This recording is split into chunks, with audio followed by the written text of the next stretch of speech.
ne do të garantojmë më në fund 100% ujë të pishëm, 24 orë në zonat urbane të 61 bashkive të vendit dhe uji i pishëm nuk do të jetë më temë fushatash elektorale dhe përballjesh politike në fushatë. Kanë kaluar 5 vite dhe premtimi i kryeministrit Rama mbetet vetëm në rrjetet e tij sociale. Edhe pse siç ka deklaruar që në vitin 2013, ai ndihet i turpëruar që Shqipëria flet ende për nevojat më bazike, ujin e pishëm. Unë nuk kam folë shumë për ujin e pishëm. E dini pse nuk kam folë? Se më vjen turp. Më vjen turp me një histori 20 vjet, sa herë ka fushat do t'ju japim ujë për të pi. Ende sot, zhurma e pompave, bidonët që ngrihen shkallëve të pallateve, autobotët që shesin ujë në çdo cep të lagjes dhe radhët me bidon në duar në burimet e Dajtit, janë realiteti i përditshëm. Por në dokumentet zyrtare dhe në aktet ligjore të shtetit shqiptar, uji që rrjedh në rubinet është i pishëm. Në faturat e ujësjellës kanalizimeve, uji paguhet si i pishëm, përfshirë edhe ato që përdoret në biznese si bare dhe restorante në kryeqytet. Madje, për të garantuar respektimin e standardeve, bizneset që ofrojnë këto shërbime janë të detyruara të provojnë cilësinë e ujit që përdorin, përndryshe, përballen me masa administrative dhe gjoba gjatë kontrolleve të inspektorëve.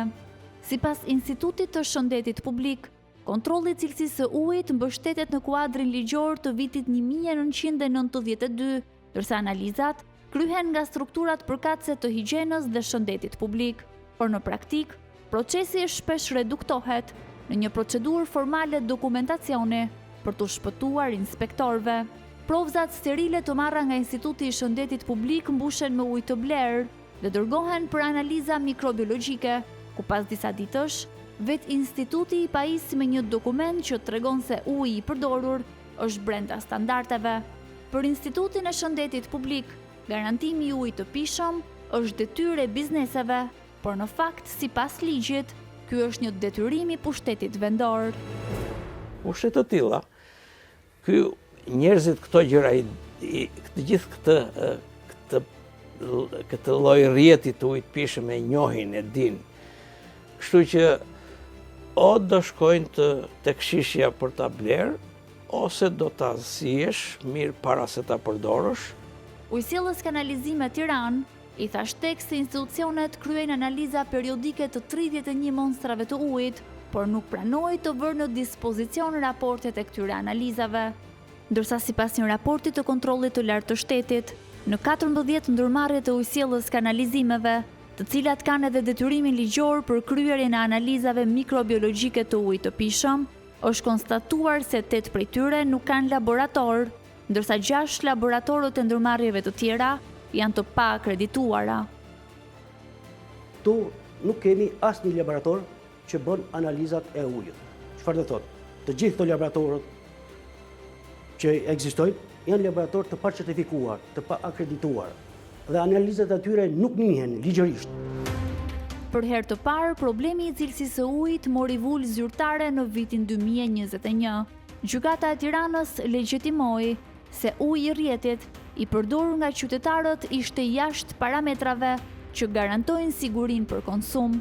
Sipas aktpadisë të depozituar nga Qendra Respublika në zona të ndryshme të Tiranës, uji përmbante nivele më të larta të baktereve të dëmshme për shëndetin publik. Eksperti Miho thotë se prania e këtyre 2 baktereve në ujë dëmton shëndetin e njerëzit. Escherichia coli, streptokokët fekal, ose siç i përdorim në rëndom, koliformët fekal dhe streptokokët fekal janë indikatorët kryesorë të ndotjes së ujit pishëm që kontrollohen rregullisht, sepse mund të tregojnë pasoja të ndotjes që sjell pastaj dëme në shëndetin publik. Koliformët fekal duhet të jenë 0 në ujë. Norma e ujit pishëm është që sasia e tyre duhet të jetë 0. Kështu që nëse ka prani, do thotë që ka ndotje me ujërat e zeza, ndotje nga jashtëqitjet e njeriut, ose të baktive. Për ekspertët, ndotja e ujit që vjen në çezma tona lidhet drejt për drejt me rrjedhjen e tij në mënyrë të ndërprerë. Profesori Aleko Miho shpjegon se këto ndërprerje krijojnë vakume dhe lejojnë hyrjen e ujrave të ndotura në rrjet, duke përfshirë edhe ato fekale. Ky sistem hermetik, ky sistem e ndërprerje krijohet nëse ka shkëputje të pushim ndërprerje të kolonës së ujit, brenda në tub krijon vakume dhe nëse ka një dëmtim të rrjetit, futet uji si përfaqës jashtme, përfshirë dhe ndotësit e tjerë që janë rrotull, mund të jenë dhe ujrat e zezat i pranë e tjera, dhe kjo mund të çojnë në rubinet ndotjen fekale që mund të jetë e pranishme në atë zonë kur dëmtuar. Problematikat e ujit, nga mungesa tek cilësia e tij, ekspertët i lidhin me rrjetin e vjetëruar dhe projektimin jashtë parametrave teknik. Praktikisht përsëri kjo nuk funksionon, sepse ti ke humbur diferencën potenciale dhe rrjeti i shpërndarjes së ujësicit nuk është bërë në parametra teknik që duhet të kishte. Disa nga shkaqet kryesore që jashtë ndërtimi i disa depozitave duke ulë presionin e sasisë ujit që vjen nga impjanti. Shqipëria prodhon rreth 40 miliard metra kub ujë në vit, ku një pjesë e konsiderueshme janë burime nontoksore. Por ky bollëk natyror nuk mbërrin në rubinetat e shtëpive. Ekspertët shpjegojnë se kjo vjen si pasojë e keq menaxhimit teknik dhe administrativ. Sasia e ujit fakt në dispozicion të UKST-s është për të furnizuar 4 milion banor. Është investuar në impjantin e Bovillës dhe është dyfishuar sasia e ujit në këtë impjant. Dhe pse është dyfishuar sasia e ujit në këtë impjant, përsëri nuk ka ujë 24 orë. Për shkaqe që unë do t'i quaj teknike dhe administrative. Por rrjeti amortizuar është vetëm një pjesë e problemit. Pjesa tjetër lidhet me zhvillimin e qytetit dhe ndërtimin pa kriter. Tirana është një kantier ndërtimi, kështu që ndërhyrjet në atë impjantin, në rrjetin e shpërndarjes, bëhen ndonjëherë dhe krijojnë mundësi që ujrat të përzihen. Tirana furnizohet me ujë nga rezervuari i Bovillës. Për të ardhur deri në shtëpitë e qytetarëve, uji kalon disa etapa trajtimi, por gjatë rrugtimit në rrjetin e shpërndarjes, ai humbet dhe cilësia nuk është optimale. Por a është kjo një situatë e pashmangshme?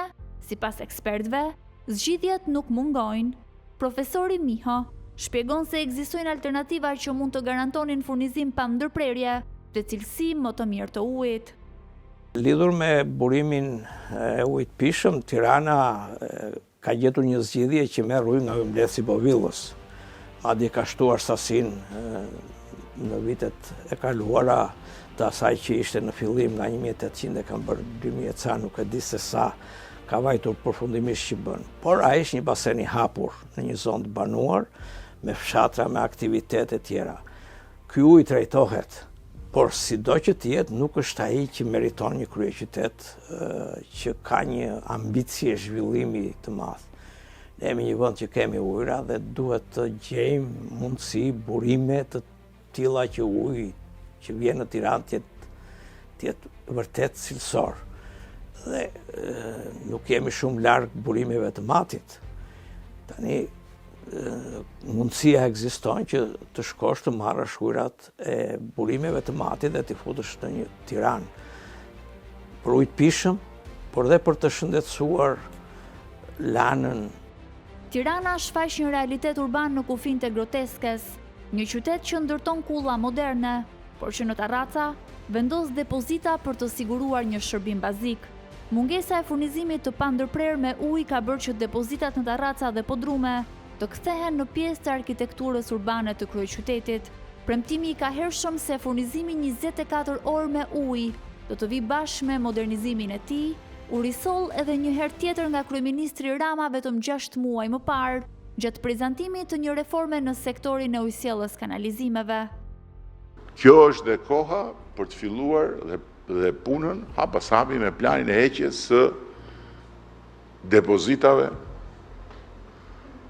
që janë kthyer në pesha të jashtëzakonshme mbi pallate të ndërtuara ku e ku më parë dhe që larg qoftë mund të bëhen dhe burim katastrofash. Por realiteti mbetet i njëjtë. Qytetarët, të gjendur mes mungesës dhe pasigurisë, vazhdojnë të vetë organizohen, depozitat mbeten zgjidhja e vetme, edhe pse jo bindëse.